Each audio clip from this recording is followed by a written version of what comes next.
No dejemos de orar porque pasa el tiempo y la montaña no se mueve. Tal vez estamos orando por familiares para que se conviertan al Señor, y a veces yo oigo de personas que dicen: no, ya yo oré por él y ya. No lo suelte. Se moverá. Yo siempre comparto el testimonio del pastor con quien yo conocí el Evangelio. Era un hombre terrible. La mamá oró por él por 15 años, sin parar.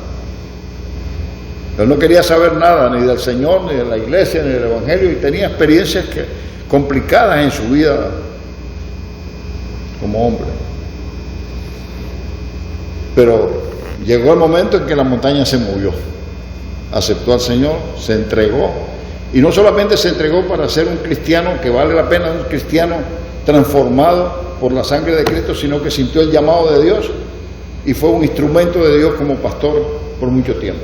Tal vez a usted Dios no le va a llamar para ser pastor, pero usted puede ser testimonio por donde va y en donde esté, y puede ser de gran bendición para personas alrededor suyo. Que usted ve que la cosa tal vez no mejora, sino que se complica más, pero no deje de orar, porque esa montaña, ¿qué?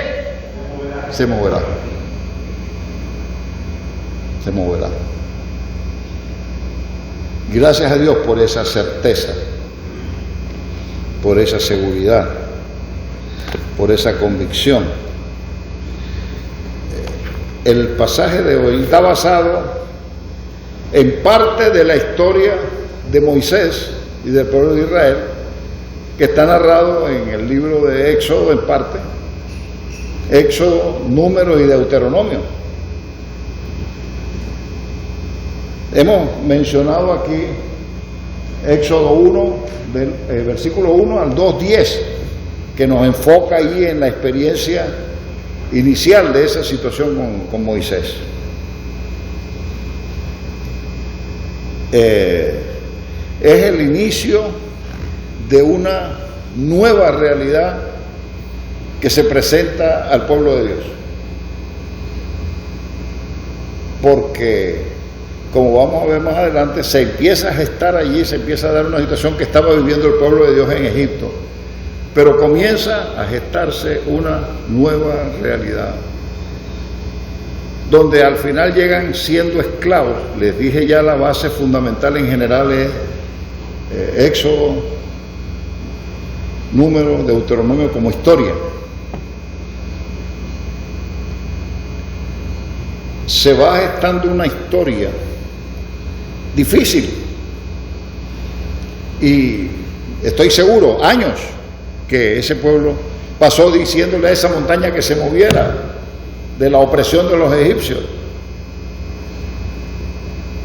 pero no pasaba nada, hasta que se inicia a gestar aquí, con el nacimiento de un bebé, Moisés, que en el momento puede ser un inicio incógnito, complicado, difícil. Yo me imagino que nadie se imaginaba en ese tiempo el instrumento de Dios que iba a ser Moisés para responder la respuesta a ese clamor del pueblo que estaba oprimido, que estaba esclavizado, que cada vez le iba peor, y que esa montaña de los egipcios se movería, la movería el Señor, y usó personas como Moisés en este caso. Y uso esa referencia general porque después vemos, creo que conocemos la historia sagrada o la historia bíblica. Por cierto, debo decir que no existe separación entre iglesia secular y iglesia sagrada. Tal vez por estudiar nosotros hablamos de la historia de la iglesia, o secular, espiritual, pero al final nosotros creemos en el Dios de la historia. No solo se mueve a través de la historia del pueblo de Dios, se mueve a través de la historia de todos los pueblos. Entonces hay una sola historia, pero en esa rescatamos la intervención de Dios y la presencia de Dios en medio del pueblo de Dios. Y voy a irme del inicio de ese proceso que ustedes conocen. Yo les quiero decir que el próximo domingo probablemente sigamos un poco más profundamente, un poco más complementariamente hablando de este tema del pasaje de Moisés. Es el inicio, como les dije, de una transformación, de un cambio, de una proyección, de unas manifestaciones de Dios, con hechos poderosos, pero utilizando, entre otros, poderosamente a Moisés. ¿Y por qué traigo eso a cuenta en este momento? Porque, si bien es cierto, vamos a iniciar un nuevo año, pero venimos hace unos años en el inicio de un nuevo siglo, que ha representado una nueva época, que ha representado transformaciones de diferentes naturalezas, y ese nuevo inicio de ese siglo trajo cambios profundos en la vida del ser humano, hombre o mujer. Ha traído cambios estructurales, ha traído cambios sociales, ha traído cambios económicos, ha traído cambios en lo moral, en lo espiritual, cambios grandes. Y ante el inicio de esa nueva época con Moisés,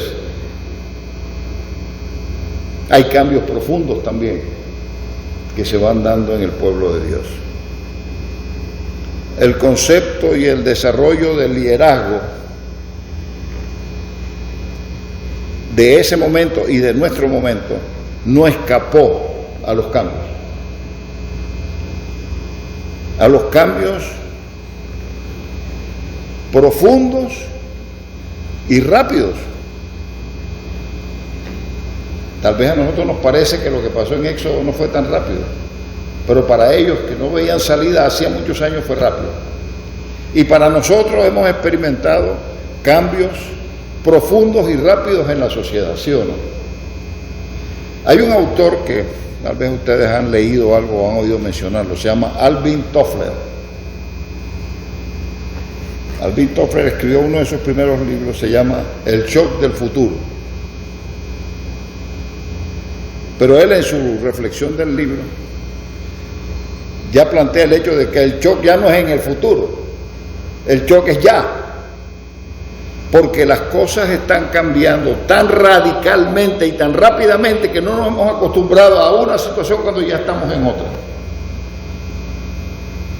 Y es un shock. Muchas personas les ha costado o nos ha costado adaptarnos. Pongo un solo ejemplo, tal vez es el mío. Elías sabe de eso. Pongo un ejemplo. Por ejemplo, para mí ha sido un shock adaptarme a la tecnología. ¿Para cuántos ha sido un shock? No sé, para mí fue un shock, es un shock. Todavía estoy batallando con eso. Y la tecnología empezó a cambiar y sigue cambiando a tanta velocidad que todo el mundo le cuesta muchas veces ir al corriente de cómo van los cambios tecnológicos. Y eso estoy mencionando una sola cosa. Y esos cambios que ha producido la tecnología son profundos y rápidos. Ustedes no se dan cuenta que hay un modelo de celular, ¿cómo se llama? Honor, ¿cómo es? Y hay ya el 6, el 7, el 8. Usted no ha comprado el 9 y ya están anunciando el 10. Y todavía no sabe ni siquiera cómo usar el 9. Y ya el 6 desapareció. Estoy hablando de un solo ejemplo para ilustrar. Y son cambios radicales, son cambios profundos que tal vez para los que se han adaptado es como más rápido el uso y más útil la tecnología con esos instrumentos que están cambiando con el uso tecnológico. Pero para los que nos ha costado el cambio radical, profundo y rápido, tal vez preferimos todavía escribir a mano o con máquina de escribir. Pero hasta hace poco así era, con máquina de escribir. Hasta hace poco, hermano. ¿Cuántos han tenido que hacer llamadas al extranjero por mucho tiempo? Familiares o a saludar a alguien. ¿Cuántos han tenido que mandar un telegrama? Además que les pregunto, ¿saben lo que es un telegrama? ¿Ah? ¿Cuántos conocen el teléfono? Bueno, allá abajo tenemos uno para que lo puedan conocer, ¿no? Ya no existe. No, para llamar a Colombia, donde he tenido familia, donde viví por muchos años, era un lío grande, llamando incluso desde la casa, y para hacer la conexión y la interferencia y todas las cosas que había para poder hacer una llamada. Ahora usted no solamente puede hacer la llamada, sino que puede hacer una llamada colectiva y puede hacer una llamada con viendo a la persona, o sea, ¿y eso cuánto tiempo ha pasado? No es mucho. Hablando del fútbol, yo escuchaba los partidos del Mundial anteriormente por radio y con un montón de interferencia.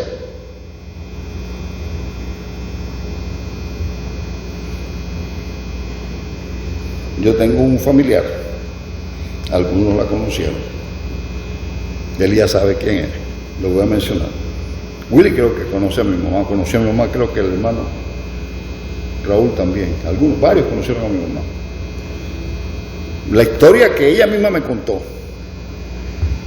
oyendo la radio, porque no había televisión, y por ejemplo cuando la televisión a colores salió aquí en Panamá, yo vivía en Colón, eso fue un espectáculo increíble la situación, pero ha sido cambio radical que ha habido. Mi mamá me comentaba que ella oía las transmisiones de radio y ella siempre se preguntó cómo estarían esos hombrecitos allá dentro de la radio conversando. ¿Y sabe lo que pasó? Agarró un martillo, comenzó a romper un radio para ver dónde estaban los hombrecitos y qué estaban haciendo para poder transmitir lo que estaban transmitiendo. Parece irónico, pero nos refleja el cambio. Ya casi la radio, la televisión, todo eso ha cambiado. La tecnología, la vida en general, la vida laboral, la vida social, la vida económica, cambios radicales, profundos, las situaciones mundiales. Entonces Bill Toffler decía, la sociedad está viviendo un shock con el futuro, porque no lo logra comprender, porque no lo logra asimilar, porque incluso se dan situaciones intergeneracionales difíciles, fruto de todos estos cambios, en todos sentidos. No mencioné lo tecnológico, pero hay en la educación, en la familia, en el matrimonio, en las situaciones sociales, políticas, económicas, pero lo hay también en el liderazgo y lo hay también en la iglesia, ¿no? Porque tal vez pensamos que los cambios son radicales y profundos afuera, pero también, cuando hablo de la iglesia, no hablo solo de la iglesia nuestra. Y si nosotros examinamos la iglesia cristiana de unos pocos años por acá, hay cambios profundos en la iglesia y en el liderazgo de la iglesia, en el desarrollo del liderazgo, en el concepto de liderazgo. Porque, y estoy hablando de liderazgo no de pastores, estoy hablando del liderazgo de la iglesia en general, de hombres, mujeres, de trabajo con niños, trabajo como maestros, pastores sí, predicadores, evangelistas, cambios.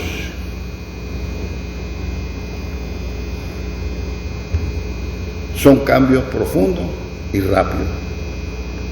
¿Cuál es un gran problema que tenemos nosotros? Porque para abordar el ministerio de la iglesia, para poder ser eficaces y eficientes, tenemos que entender la sociedad en la cual tenemos que funcionar, ¿sí o no? Y si nosotros no podemos comprender y acoplar los profundos y rápidos cambios que se están dando en general, para que no distorsionen el ministerio de la iglesia, sino que más bien lo motiven, lo impulsen, lo perfeccionen, entonces vamos a ver muchos más cambios profundos y rápidos en la vida de la iglesia. Y hasta se están dando. Porque para muchos ya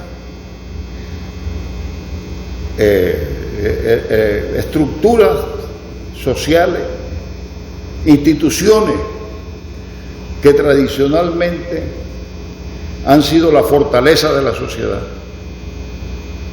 para algunos ya están obsoletas y hay entonces que cambiarlas.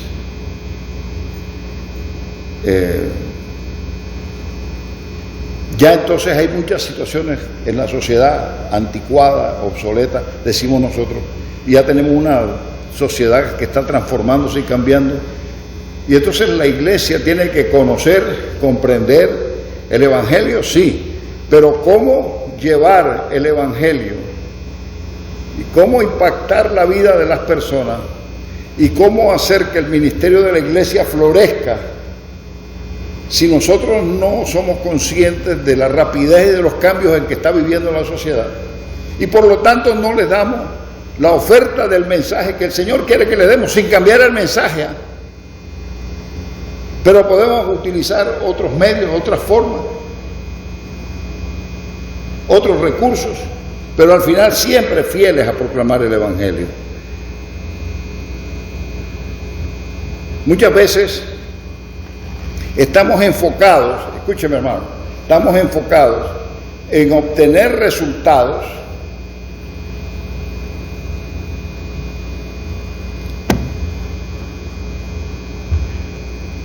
sin importar el precio ni quiénes pueden optar por ese resultado. Es decir, estamos enfocados. Por ejemplo, yo me puedo ir, y no estoy diciendo que esto sea malo, yo también lo he predicado.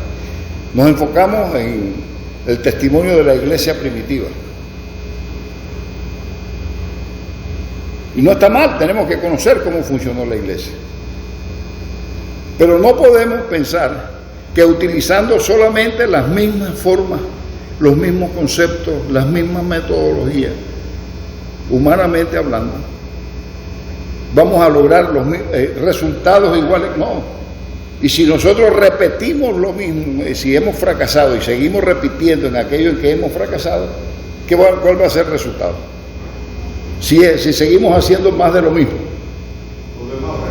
seguimos fracasando. Sin cambiar el mensaje.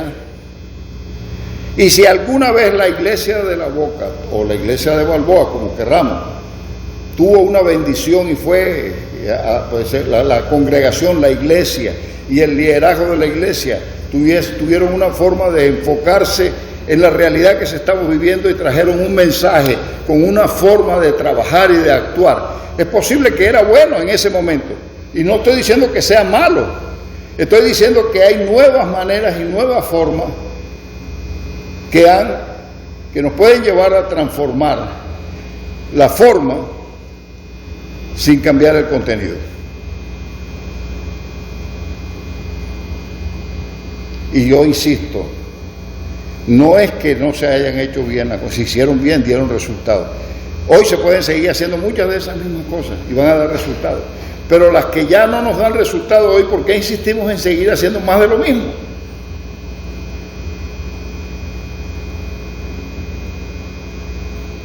Eso pasa en general, tanto en lo personal como en lo familiar, por ejemplo.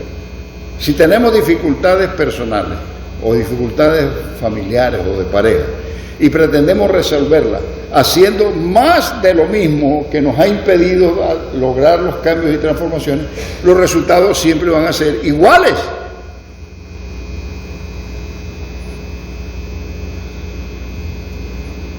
Este énfasis, esta tendencia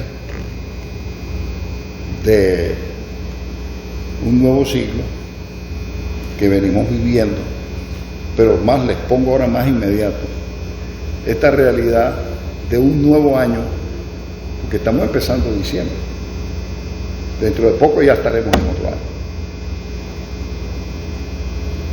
Y si seguimos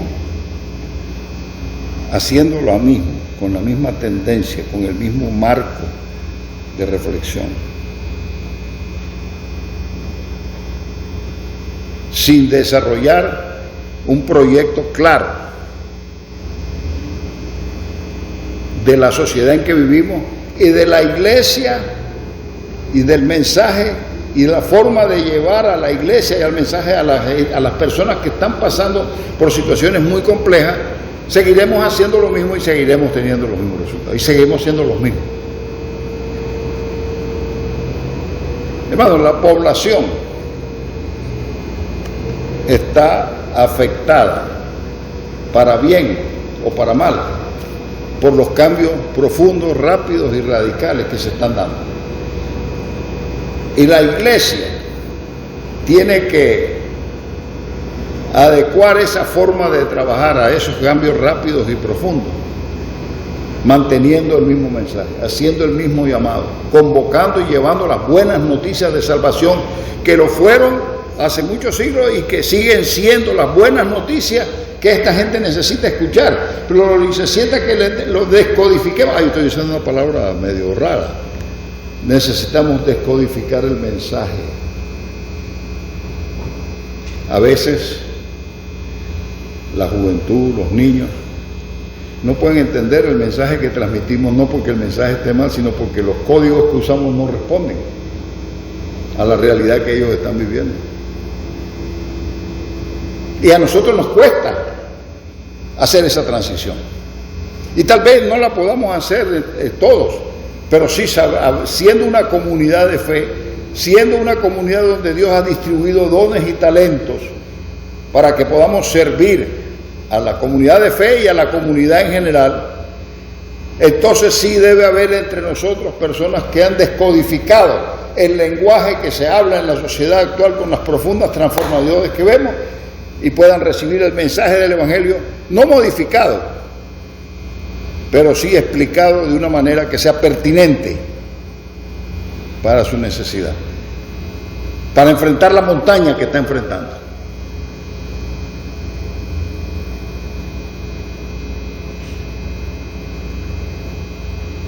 Así que, hermanos,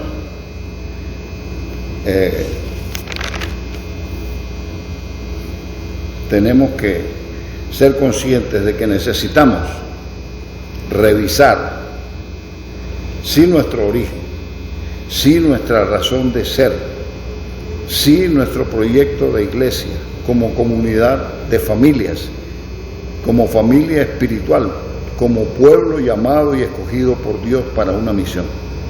Anunciar las virtudes de aquel que nos llamó, de las tinieblas a su luz admirable. Esa es la tarea. Ese es el mensaje, ese es el qué. Lo que nos hace falta es sentarnos, orar, clamar, para que el Señor nos vaya permitiendo actualizar el cómo. Compartir el cómo de una manera que sea de verdad algo que impacte la vida de la persona, para que se dé cuenta que tiene una montaña, porque a veces ni se dan cuenta, una montaña que les impide tener una apertura al Evangelio. Yo no sé si ustedes ven, pero hay personas que no entienden por qué abrirse al Evangelio. Una manera de presentar el Evangelio, de llevar el Evangelio, de compartir el Evangelio, de hacer el trabajo de iglesia. Todo este impacto que les dije, de la rapidez de los cambios y de lo profundo de los cambios, ha afectado en muchos aspectos toda la sociedad. Y nosotros necesitamos orar al Señor para que sí nos permita conservar el llamado de predicar el Evangelio como buena noticia que necesita esta sociedad cambiante, esta sociedad que ella misma no se adapta muchas veces a los cambios, pero el mensaje del Señor puede traer esa estabilidad. El mensaje que nos da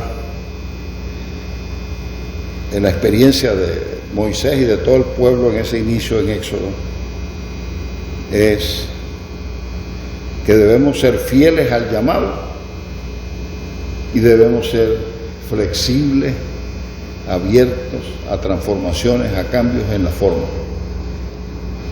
Y de seguro, ¿no?, veremos la gloria de Dios. De seguro Las montañas que nos impiden ver al Señor moviéndose, impactando las vidas, se moverán. Porque llevaré un mensaje poderoso, el mismo mensaje del mismo Dios poderoso, en formas que tal vez antes no hemos llevado. Que Dios nos ayude, ¿no?, a entender que vivimos en una situación y nos enfrentamos ahora a nuevos momentos, a nuevas situaciones profundamente radicales, cambiantes, que nosotros debemos orar por esa sociedad y que nosotros debemos pedirle al Señor que nos dé sabiduría, de tal manera que sin perder el poder del mensaje encontremos la forma de impactar a las personas. Gracias te damos, Señor, por este tiempo. Permítanos profundizar en esta reflexión. Permítanos ser la clase de líderes, de miembros, de cristianos, que no solamente necesita esta iglesia, sino que necesita nuestra sociedad alrededor nuestro. Señor, si no hemos encontrado la forma o el entusiasmo o la motivación para llevar con entusiasmo, con ánimo, con fuerza, con vigencia este poderoso mensaje que es valioso, porque Jesucristo sigue siendo el mismo ayer, hoy y por los siglos, y vamos a presentar a ese Jesucristo que es capaz de seguir haciendo maravillas, pero llevemos ese mensaje a las personas de tal manera que lo puedan no solo comprender, que lo puedan aceptar. Y no solamente para que sean miembros de la iglesia, no, Señor, sino para que sean parte de la familia de Dios, del pueblo de Dios, y tengan una entrada al reino de los cielos. Bendícenos a todos, Señor, en el nombre de Jesús. Amén.